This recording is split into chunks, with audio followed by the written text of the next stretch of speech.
Hey everybody, my name's Ed. Okay, I thought it might be fun to go through the Marvel DC previews. So we'll start with the Marvel one. The Marvel one is thicker. I've got the Marvel previews, and then I've got DC Nation. So anyway, so on here on the cover, Marvel previews. Uh, they've got the wedding of Ben Grimm and Alicia Masters.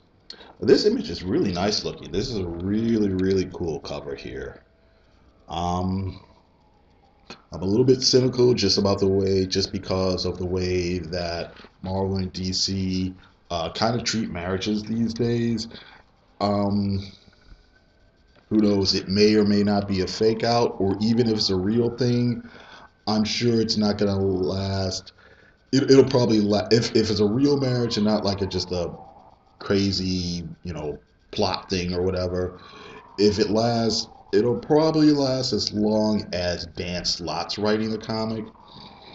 Maybe whoever takes over after him, depending on that writer or that writer and whatever editors there will probably keep it around. But I'm sure after that they'll try to look for some reason to like dissolve it or whatever. I mean, Marvel and DC, with a few exceptions, don't want too many of their big characters or their main characters who weren't traditionally already married being married for a variety of reasons. I think it's because I don't think it's because they're anti-marriage, because a lot of cases, the writers and artists themselves are married and have kids and things like that. But I think there's this idea that the audience won't react well to it for some reason. I don't know. You know what I mean? To me, I mean, sometimes I think, oh, well, kids won't relate to it. But kids generally don't have a big problem with Superman being married or Spider-Man being married or whatever. I think there's this idea that the part of the audience is late teens, young adults, and those are the people who don't necessarily um, how do I want to say that? Well, there's that whole those are the people who don't want to be tied down or whatever. Those are the people who have problems with married superheroes or whatever. I don't know if that's necessarily true or not, but and I kind of get the feeling it's not. I think there are people who think like, well, Spider-Man never should have been married, because his thing is he's a young guy going through young guy problems, and but that's kind of the thing. There's the idea that among at least the editors and management that if you marry this character who's been single for so long, then all of a sudden that ages the character. And of course, these are characters that can't really age too much, or if they do, they can only age very slowly. So, whatever. So, anyway, let's see here. Another X-Men event. This looks like the death of Cable, maybe, probably. Who knows? Uh, okay. Okay, so here we go. Fantastic Four. Marriage. Of course, they're showing a bit of Ben Grimm's Jewish heritage. Okay, that's cool. These are variants. Okay, one variant, John Byrne from the horizontal issue from the 80s. Alex Ross. All right. This looks interesting. Or, well, this is just kind of a cool little thing. This is like their True Believers editions. These are like the reprints of old comics you can get for $1. These look like old Jack Kirby reprints. So that's cool. That's neat. Uh, let's see here. Okay, so all new X Force. I like this cover, but I'm probably not going to get the comic. The cover is by Pepe Larraz. but the inside art is by Dylan Burnett. So, not that Dylan Burnett's a bad artist, but after looking up his artist, I wish this guy had done the interior art. If this guy had done the interior art, I'd probably give it a try for at least one or two issues. Killmonger comic. Okay, that's interesting. Killmonger was very popular in the Black Panther movie, so I guess they're giving him his own little mini series. I'm probably gonna give that a pass though. Return of the Winter Soldier. Okay, another shout for him. 105, so that's a mini series. This I'm kind of interested in, although I got some issues. It's Return of the kind of quote unquote classic Defenders, but I'm bothered by the way they're doing it. It's like, look at this. So you're gonna get a Hulk one shot, a Submariner one shot, a Doctor Strange one shot, and a Silver Surfer one shot, and then you're gonna get the number one Defenders comic. It's like, just say, hey, we're starting Defenders over, and just do the Defenders. You know what I mean? It's you know, I just kind of it's just like why. But hey, I like all these covers though. Most of these covers are by Ron Garvey, so they're pretty badass. I think the writer on oh wait a minute, let's see here. Let's see here. Okay, so the writer on the Hulk one is Al Ewing. Chip Zdarsky's doing Namor. Gary Dugan is doing Doctor Strange, and Jason Latour is doing Silver Surfer, so those aren't going to be bad. And then Al is going to be doing the proper Defenders, so that's okay. Oh, and check that out. See that black and white thing? This is an Image. What says it here? Remastered variant cover by Sal Buscema. It's it's just it's an image from the interior art for some old 70s comic. Let's see here. Return of Superior Spider-Man. I'm really not that interested in that. Miles Morales Spider-Man. That's a cool cover here. I don't know if I'll check that out or not. Spider Force, Spider-Geddon, Spider-Gwen, Ghost Spider. I guess she's Ghost Spider here because on the cartoon show, the girls' cartoon show, Marvel Rising, they call her Ghost Spider. So.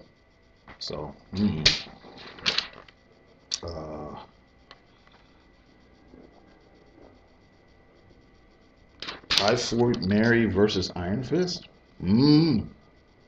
Okay. All right. Okay. Some Infinity Wars stuff that I don't care about. Infinity Wars.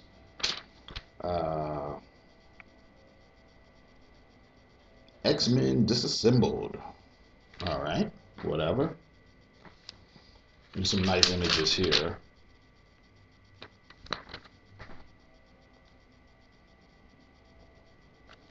Okay.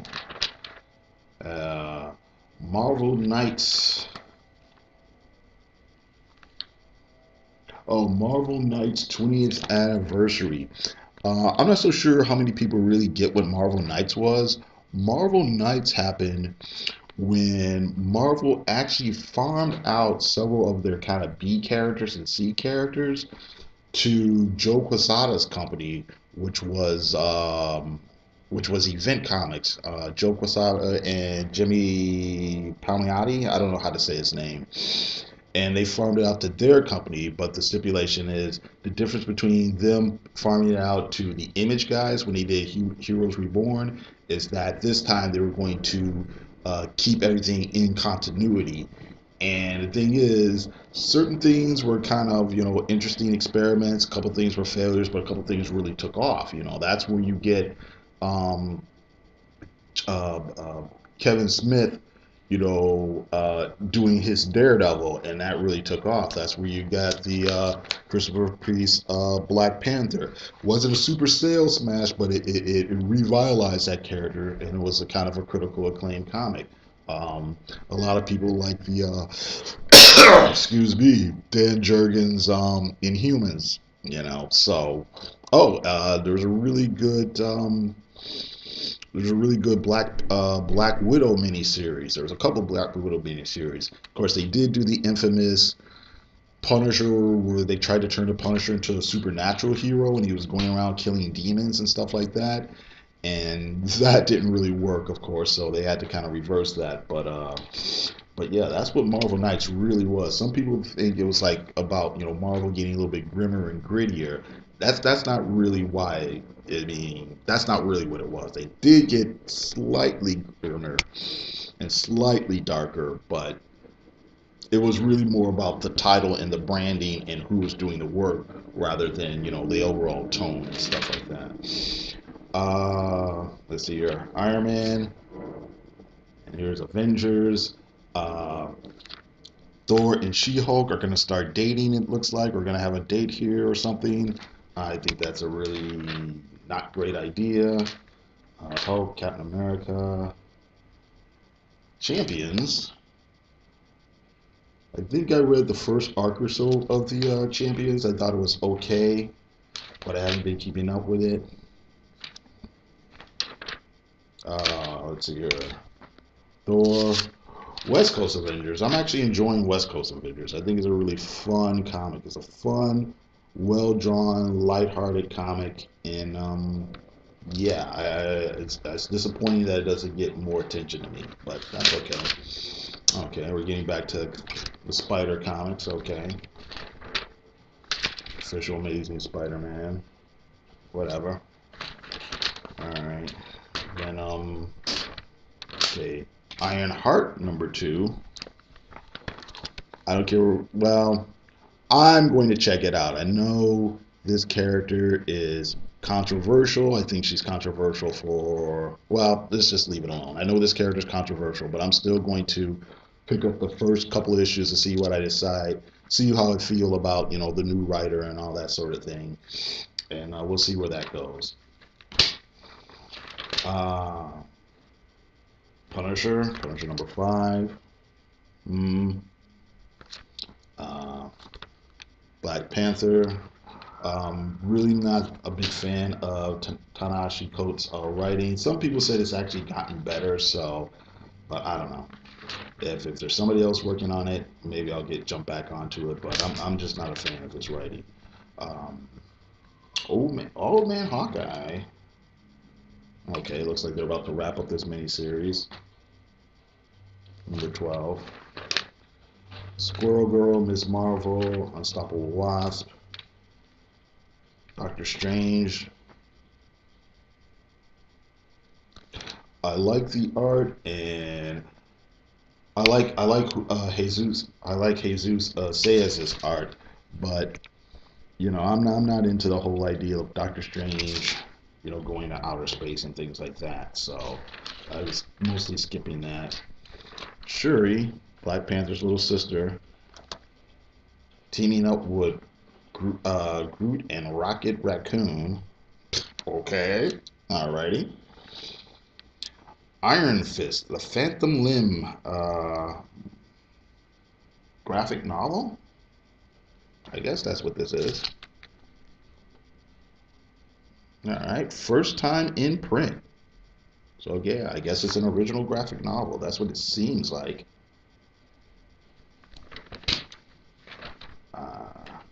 That's Guardians of the Galaxy, whatever. Black Order, okay. Return of Wolverine. The art here is by Steve McNiven. And it's really interesting because you know what it looks like? It looks like that old Barry Windsor Smith art that he did for Wolverine back in the, whenever it was, late 80s, early 90s. So it's really interesting looking. I'm not that interested in the comic per se because whatever, but all right. X-23 has gone back to her old thing. It looks like they're still doing Old Man Logan, so alright. Whatever. Let's see here. Shatterstar, Deadpool, let's see here. More X stuff. I guess this is all X stuff, yeah. Domino, number 9. I like this cover. I'm probably not going to pick up the comic, but I like this cover. The cover is by, I can't say this name, Gang Hook Lin. X-Men Red, Mr. and Mrs. X. Alright, here's Star Wars stuff. I'm not really a big Star Wars fan, so whatever. This looks like a lot of Marvel's younger reader stuff. Okay. Toys, statues. Okay, this looks like some reprints and stuff. Infinity War reprint, hardcover. Omnibus, that's what it is. Some omnibus, some omnibuy. The Thanos War. Let's see here. Okay, so this is cool. These are these old 70s stories. Collecting Iron Man 55, Captain America 25 to 34, Marvel feature number 12, Avengers 125, Strange Tales 178 to 181, Warlock 9 through 15, Marvel Team Up 55, Avengers Annual number 7, Marvel 2-in-1 Annual number 2, Marvel Graphic Novel number 1, and material from Daredevil 105, and Logan's Run number 6. That's interesting. But yeah, most of this stuff seems to be reprints of the Jim Starlin 70s stuff, plus some other things from that same time period. So that looks pretty cool. Let's see here.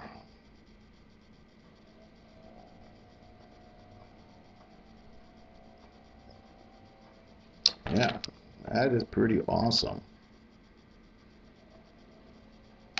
And then here's Infinity. Blah, blah, blah. Avengers box set. Look at that. I know what this is. This is a pin up, a double page spread that John Buscema did in the mid 60s, mid late 60s. This is interesting. You look down here. Here is Hercules without a beard. And of course, the big guy is Giant Man, or Hank Pym will say when he was calling himself Goliath. And alright. What are these things here? Oh, and so in here, what you get is the Lee Kirby stuff, Kree Skrull Wars, the Avengers Defenders Wars, Celestial Madonna, the Korvac Saga, Under Siege, the Gatherers. Oh, that must be that 90s stuff. Sorry, excuse me. That's stuff when I wasn't reading comics. The Morgan Conquest, Avengers Forever, Disassembled, Final Host. Alright, okay.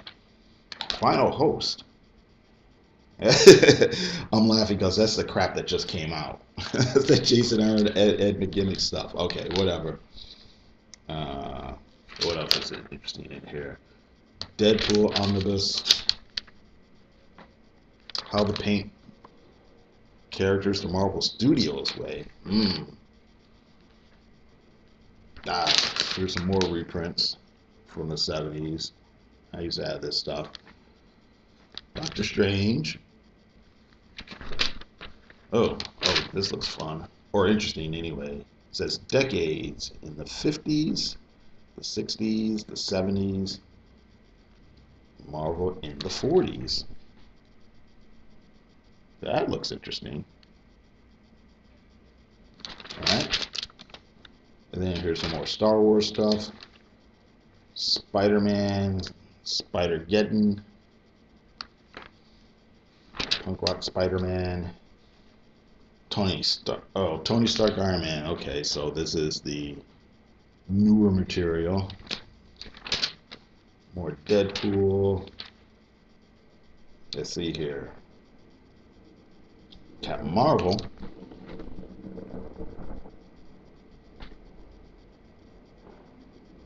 All right.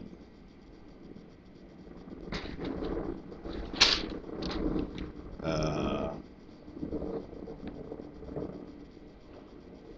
there you go. There's Captain Marvel, and then here's the Kree Skrull War. The thing is, with the new Captain Marvel movie, I guess part of the plot is loosely inspired by elements from the Kree Skrull War. So, Multiple Man, Inhumans, Old Man Logan, Astonishing X-Men. This is all very recent stuff. Marvel Knights, Unusual Suspects. Right? Pretty sure that's an Alex Frost cover. Yep. And then here, What If? This is the 70s run of What If. And the big gag between all the fans and everybody is, like, for the first run of this comic, almost every issue ended in some sort of tragedy. Somebody either died or the world blew up, like almost every issue, you know. So, I mean, the big joke is John Byrne did a story called "What If the Fantastic Four Never Got Their Powers?" and it was a rewriting of the first issue of the Fantastic Four where they have to take on the Mole Man, and they do still figure out how to do it, and they save the day. Only they just don't have powers to do it. And that was like the big joke. Like, here's a story where nobody dies. Uh, Incredible Hulk. Oh, here's that early '80s Moon Knight by Doug Moench and Vincent Sienkiewicz. All right, or Bill Sienkiewicz. Superior Spider-Man. Alan Davis X-Men. This was like the return of Chris Claremont to the Uncanny X-Men. It didn't really set the world on fire, but it was good for what it was, at least the ones I read. Conan. Marvel has the rights to Conan again, so we got some Conan material. All right, and that's about it. This video went a little bit longer than I thought it would go. So maybe we'll split it up. Or nah, let's just keep going. Let's just keep going. Here is DC Nation.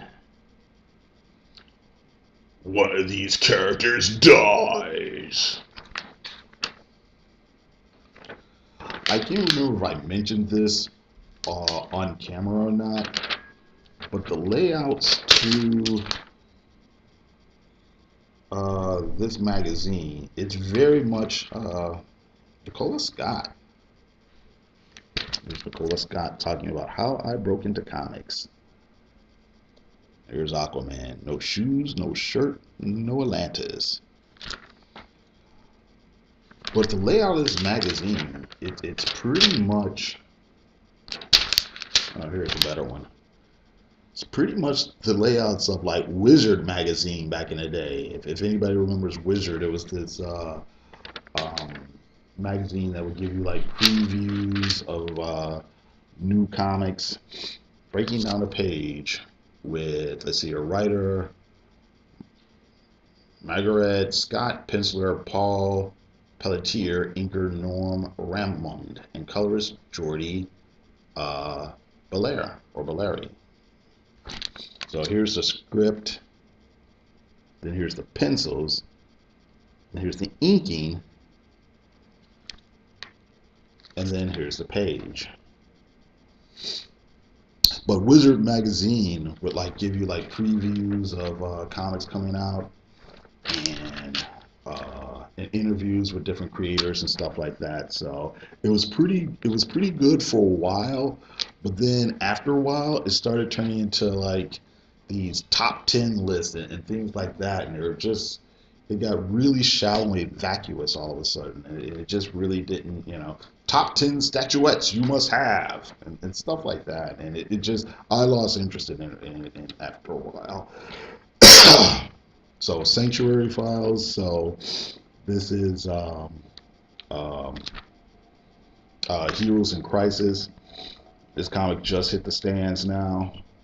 So yeah, and the idea is Batman, Superman, and Wonder Woman set up this kind of sanctuary, whatever, in the middle of. It looks like it's in the middle of the Midwest somewhere in some field where superheroes can go if they've been going through some problems or whatever. You can kind of rest up or get therapy or whatever, and then a murder occurs there, and then we go from there. So first issue came out, so kind of interesting. Maybe it takes itself a little bit too seriously. It's a tad, in my opinion, it doesn't seem bad, but a little bit pretentious, especially considering some of the characters, the main character they decided to focus on. Um, you got, well, here, I'll just say it, you got this guy here who was created to be like this kind of fun-loving, tongue-in-cheek guy who comes to comes from the future to the 20th century so he can become a celebrity, right? So it's kind of a lighthearted guy. And then you have this character here who was created to be the Joker's. Oops, you've got Harley Quinn, who was created to be the Joker's sidekick slash girlfriend from a children's cartoon. And like I said, the whole thing is so very, you have a few other like side characters and throwaway characters, and the whole thing is so somber, it's so serious, and it's like, I get it because, on one hand, somebody dies in the first issue, but on the other hand, it just reeks of this, take me seriously. It's just trying so hard to be to be serious and important and all this type of thing. So it's not bad, but like I said, it could do with some lightening up here. Okay, Crush. Get the lowdown on this throwdown queen, daughter of intergalactic bruiser Lobo, currently cracking skulls in the all-new Teen Titans. So you have this. But here, this is another example of what I said. Wizard would frequently do these vertical double page spreads where they would give you, details of some character that they think is going to be important in some new series or whatever. How to color comics. Okay. And they also do these, once in a while, would do these kind of how-to things too. So this is basically Wizard Comics. Wizard Comics that only focuses on DC as opposed to Marvel, DC, and a couple of indies. But that's okay. Nothing wrong with that. Okay. Batman. Alright. Who cares? Oh, another thing on Grant Morrison taking over Green Lantern. I'm gonna check it out. I mean, I'll check it out. I'll check it out just because it's green, just because it's Grant Morrison. Foil Phase. DC Comics CCO and publisher Jim Lee picks his favorite images from October's cover art event. All right.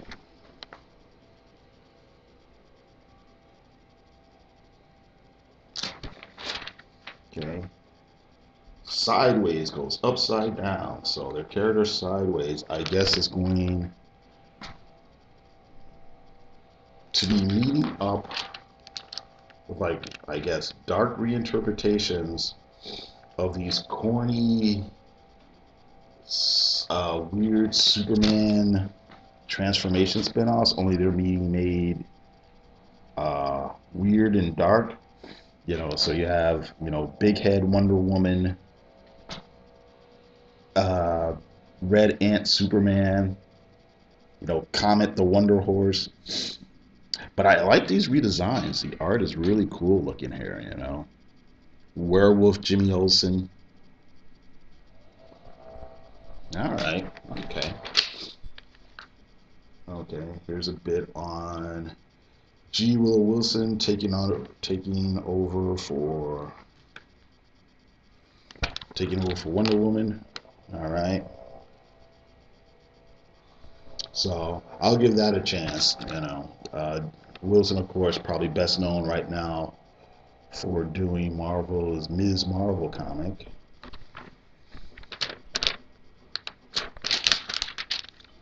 Some Superman stuff. Not that interested in.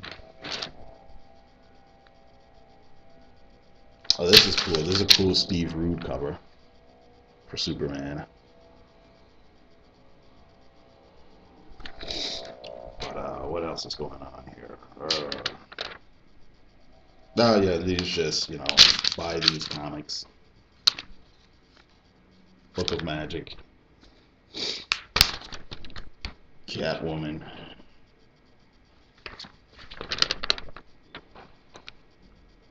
Uh, Justice League Dark, I guess.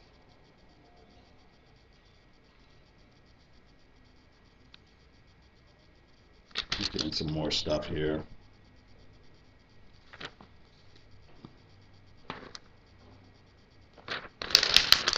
Oh, excuse me. New direction for Hawkman, or not Hawkman, for Deathstroke. I have been reading Hawkman. Hawkman's okay. It's not super great or groundbreaking, but it's a fun little adventure.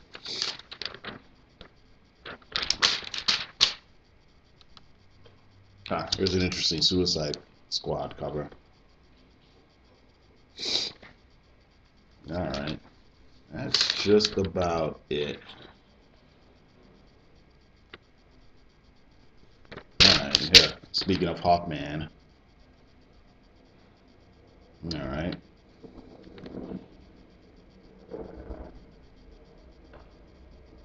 Okay, Countdown to Extinction. Batman Who Laughs. Dr. Manhattan. And the greatest threats facing the DC universe. Alrighty. Okay. Alright. Who poisoned Superman? Alright. They did a poisoned Superman story roughly about 10 years ago. So we'll see how this one is different. If it is different. I don't know. Okay, so that's about it. Thank you very much for watching. Little bit longer than I thought I would. So if you stuck around for the whole thing, I do appreciate it. Thanks, and you guys have a good day.